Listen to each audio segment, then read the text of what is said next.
When it comes to the maps in Marvel Rivals, there's a lot to discuss. On a subjective level, the graphical quality of the maps in this game versus the performance is noticeably poor, especially when you compare it to industry standards. Sure, I'm not expecting Rivals to match Blizzard's Prime, but it's hard to ignore how much of a downgrade this game feels, especially when compared to other shooters. You might say I'm being unreasonable here, but the power demanded to run this on anything other than minimum settings is ridiculous and unreasonable. When comparing Rivals to something like Overwatch, I find the latter manages to run smoothly with a clean and simple aesthetic even on lower settings, and in contrast Rivals requires me to turn nearly everything off just to make it playable, and somehow the game looks worse to me at high settings even with Unreal Engine 5 improvements. To me it feels as if they might be aware of how unpolished their engine is, and to compensate for that, they have flooded the maps with an overwhelming amount of clutter. Everywhere you look on some maps there's stuff thrown around, and while this might seem like a good way to add depth, it only ends up being an obstacle in the path of smooth gameplay. You can get stuck on all sorts of objects, only to be teleported directly through them when the server decides to have a fit. What is interesting to me, however, is the map design. A massive focus of the Rivals team appears to be innovations on map concepts. Maps in the hero-based shooter genre are like Dark Souls enemies. They need variety and interesting interactions to keep the gameplay fresh. In many ways, the maps in Rivals succeeds massively at doing that. Some of these maps go through massive set-piece transformations which can double the playable states of control maps, for instance, who traditionally suffer from being overly static. Destructible Terrain has allowed really interesting counterplay and solutions to long-standing problems in the genre, such as chokes and high ground camping. And needless to say, just making incisions in terrain for bullets to go through is just fun. Rivals has some of the best maps I've ever seen in this genre, like this one which brilliantly integrates high ground control around an objective and even cuts off direct spawn to spawn access mid-match to prevent full holds. What a brilliant way to keep the map fresh and stop choke camping. Even maps that seem simple at first glance add depth with small quirks like moving platforms or elevation shifts. To their credit, the devs have also avoided overloading maps, since most feature either moving parts or destructible terrain and not both. That said, when you push boundaries you also risk breaking things. Dead ends are everywhere and they are never good at map design. If I accidentally run into a hallway and waste 20 seconds just trying to find my way back to the point, that's a failure of the game design, not my navigation. A well-designed map should guide players intuitively, not punish them for moving in the wrong direction. There are the infamous chest-high walls, which seem like they should be vaultable but aren't. Mobile heroes can clear them easily, but others will instinctively try and jump over because for whatever reason, they were left at a height where it's unclear if the terrains are supposed to be traversable.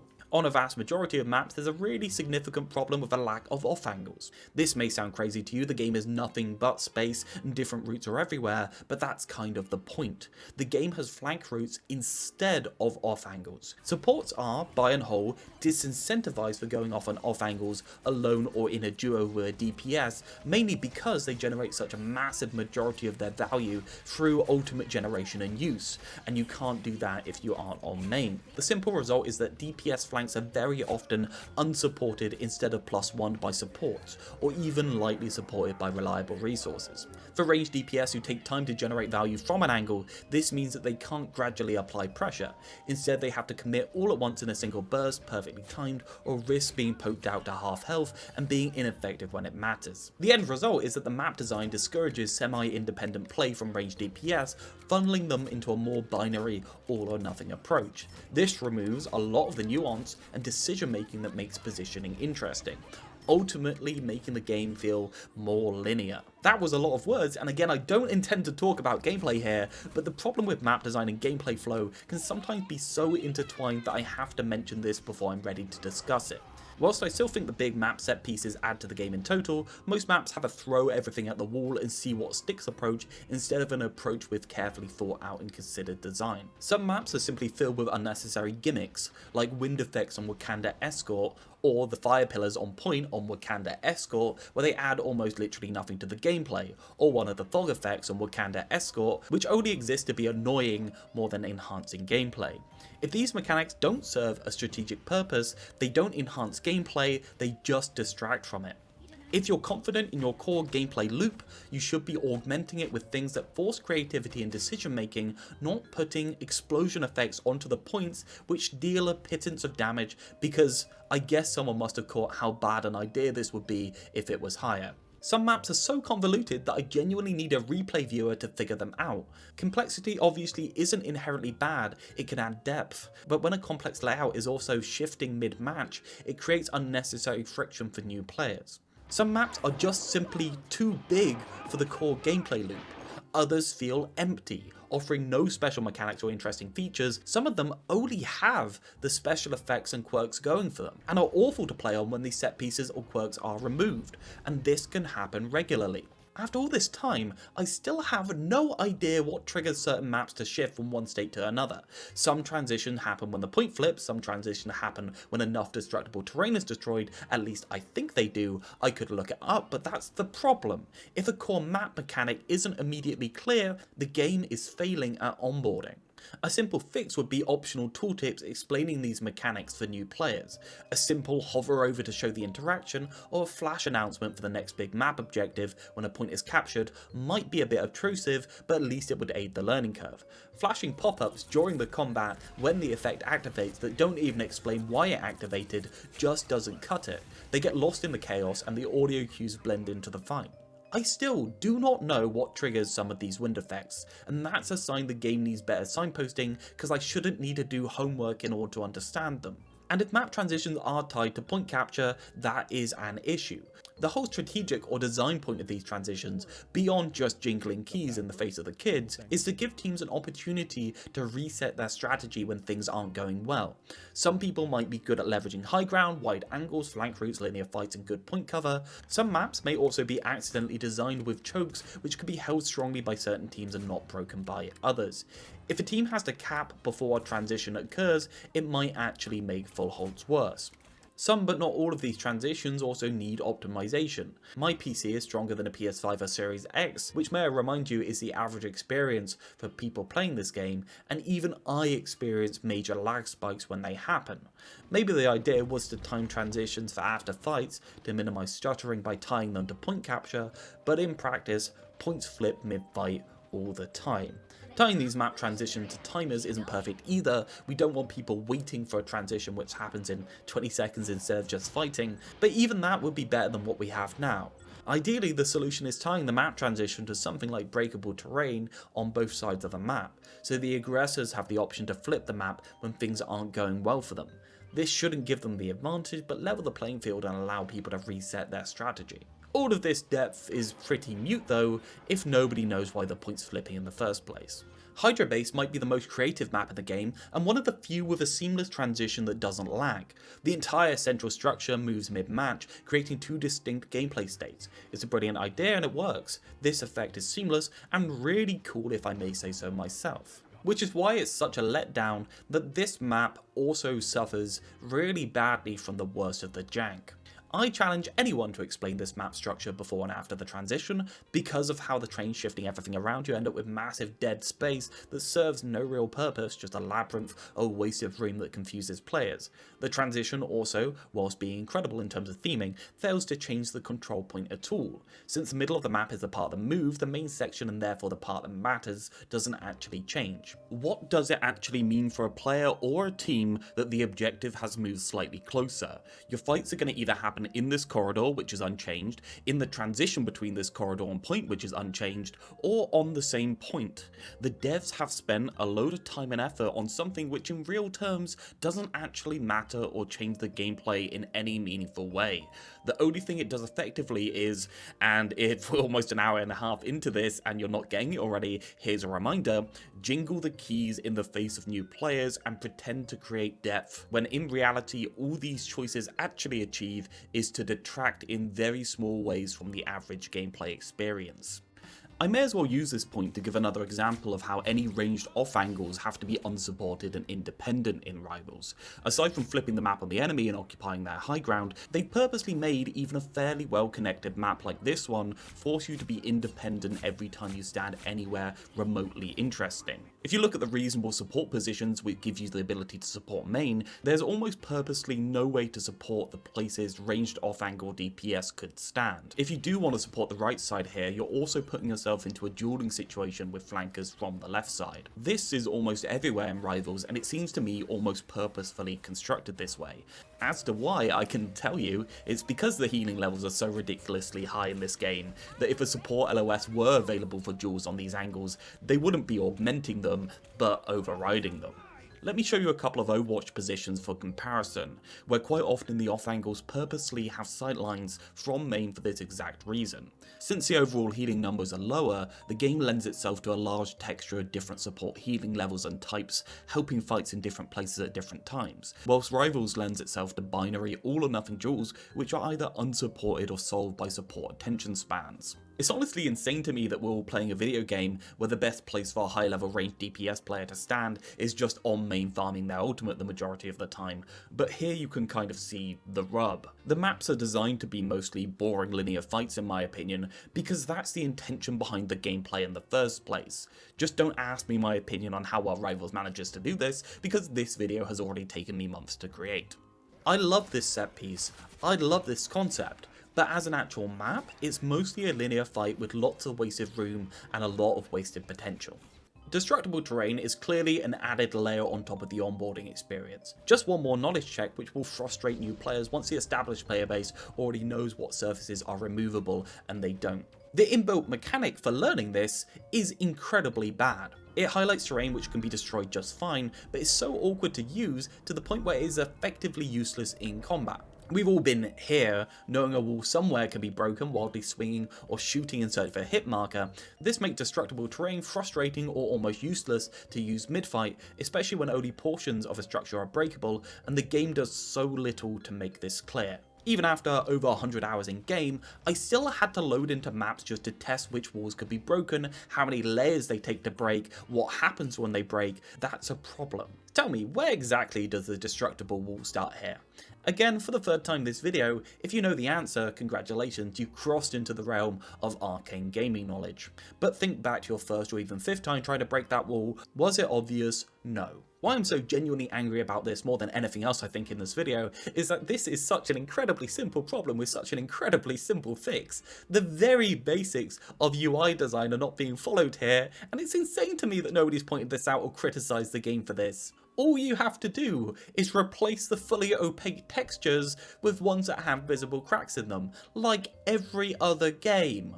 This one change completely fixes the learning curve in its entirety. I mean, come on guys, what are we doing? Is it that important that the textures all look good, even the destructible ones? Just give them lines, it's not that hard. Then there's the issue of terrain that does more than just break. Some players know what happens when you shoot this pillar, but what about all the other niche interactions no one talks about?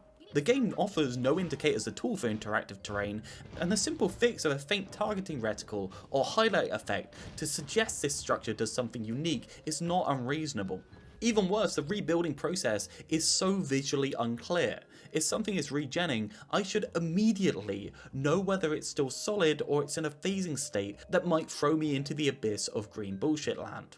There's no excuse for how opaque this interaction is. Being killed because you thought a surface was safe isn't fun or quirky, it's just bad design. And beyond that, how has nobody pointed out how terrain rebuilding removes surfaces already standing and fine? You can literally be standing on seemingly solid ground one moment, only for the terrain to refresh and delete out from under you in one frame. This is insanity. If rebuilding terrain is going to erase existing surfaces, there must be a visual warning. A pulse, a glow, something, please. If you were skeptical earlier about my complaints on polishing and playtesting, hopefully you're starting to see just how widespread these issues are. I'm glad that the majority of them have simple solutions. Again, I really want this game to succeed, but the fact that people aren't already talking about this doesn't speak well as to the chance of any of the fixes actually being implemented. Destructible terrain can become a physics object. I hope I can just leave this here dangling unsupported and you understand why it's bad. I understand the argument for fun interactions based on large objects, and maybe this ball is okay being rollable around for funsies, but a bit of debris getting in your way is not in any way positive to the overall experience. Loki attempting to heal me and instead bringing a mountain down at my feet also falls solidly on the not fun side of the spectrum. If he's on your team, you may as well not even try to use destructible high ground, or suffer the consequences of the server jerking around your position when the floor is removed from under you if you do. Some abilities appear to be specifically made to destroy terrain, which is interesting design in my opinion, but there's no signifier anywhere in the kits that that's what they're designed to do. Hawkeye's explosive shot and double fire thingy, for instance, hits like paper towels and is great for destroying stuff, but destroying stuff is also so niche that personally I'd rather have more object damage added to his regular fire mode to even out the 3 attack modes and have the other ones be made more relevant. One problem right now for my personal satisfaction in using this system is that it seems like direct line effects and hit scan are being applied to terrain as an impact rather than modelling any kind of piercing damage. I can imagine it feeling great to cleave a line of destructible surfaces with an arrow rather than hitting one object of terrain and destroying just that one. As it is now, with no AoE effect and no cleave on some effects, they can feel like they're basically useless to destroy terrain. Some heroes, as a result of all of this, can literally not ever destroy terrain. Spider-Man, for instance, is canonically one of the strongest heroes in the cast, and somehow he does nothing. Hulk is Hulk, but he doesn't exactly smash.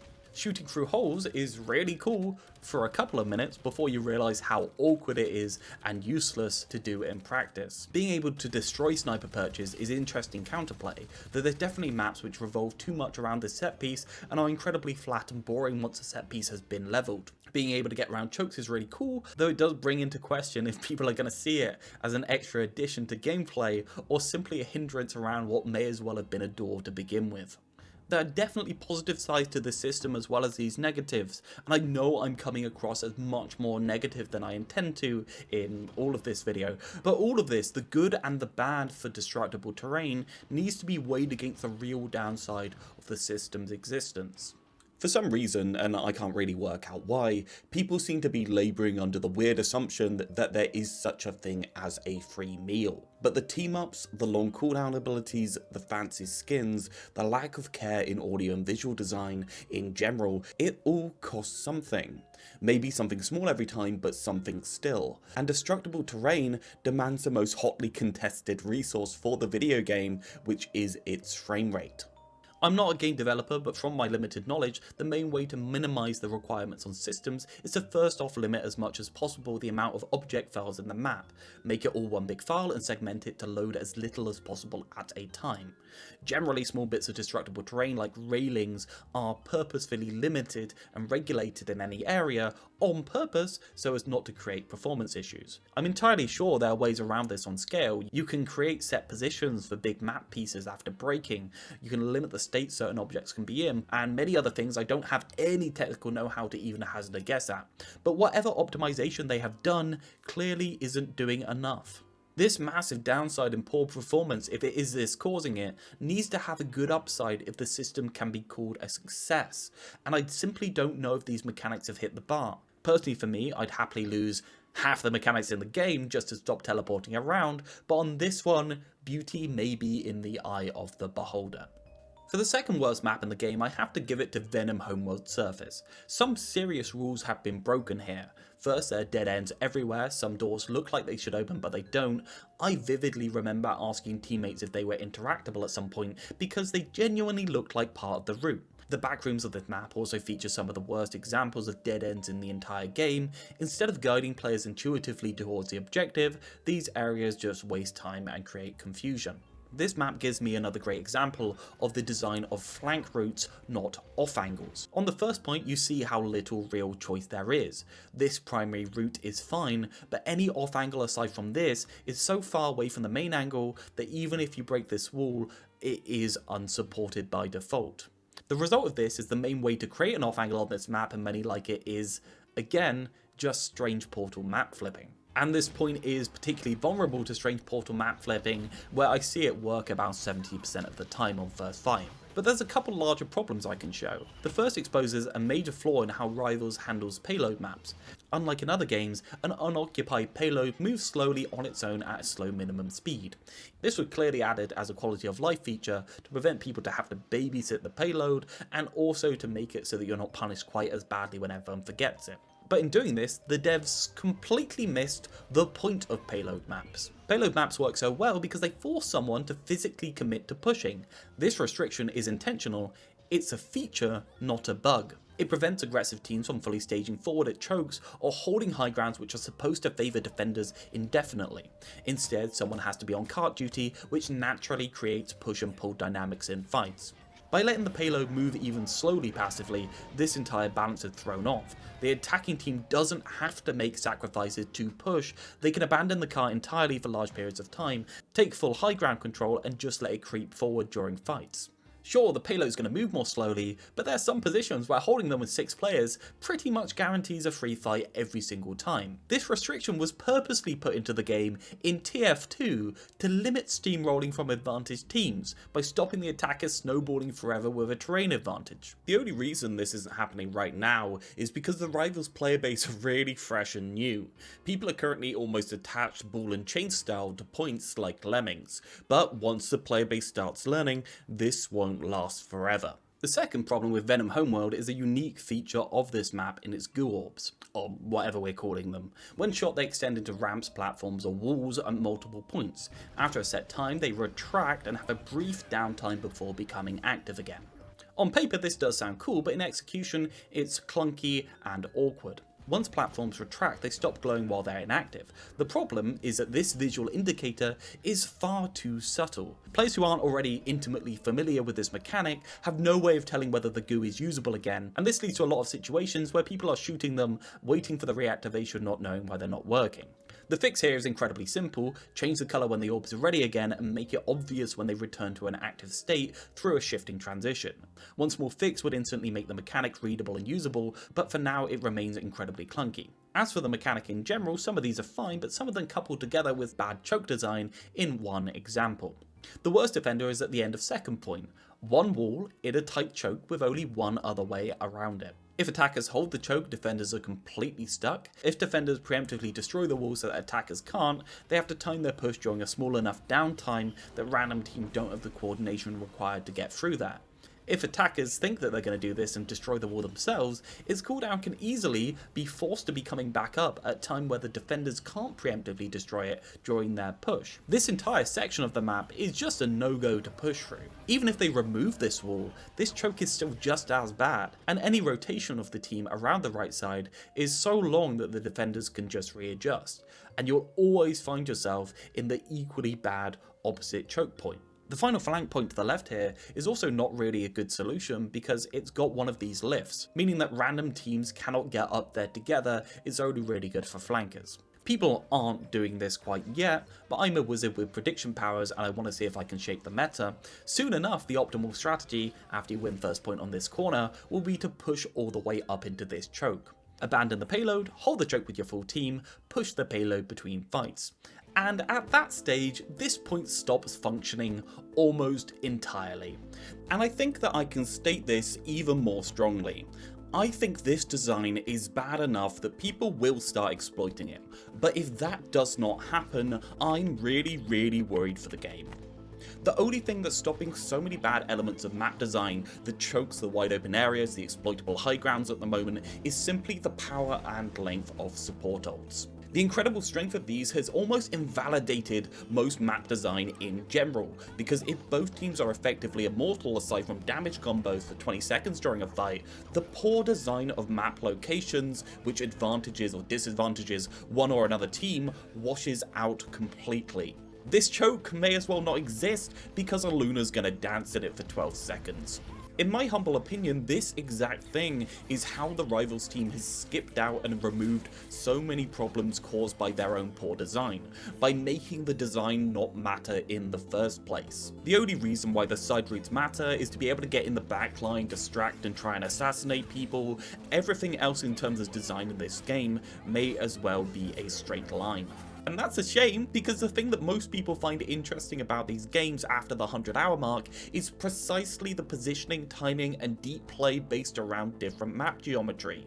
The best metas in these games are always those where everything is more or less balanced and the small map biases chooses the comp. When it comes down to it, the maps in Rivals, the things that are supposed to be the modifier giving the game some longevity, despite everything, the wind effects, the map transitions, the destructible terrain, none of it matters. It's all just jingling keys in your face, it's all just putting on a thin veneer of depth when the gameplay systems override or undermine any depth that might be possible. And that's probably a good thing, because if these systems weren't simply overwritten by ultimates, all the cracks would instantly show and the game would shatter into a million pieces.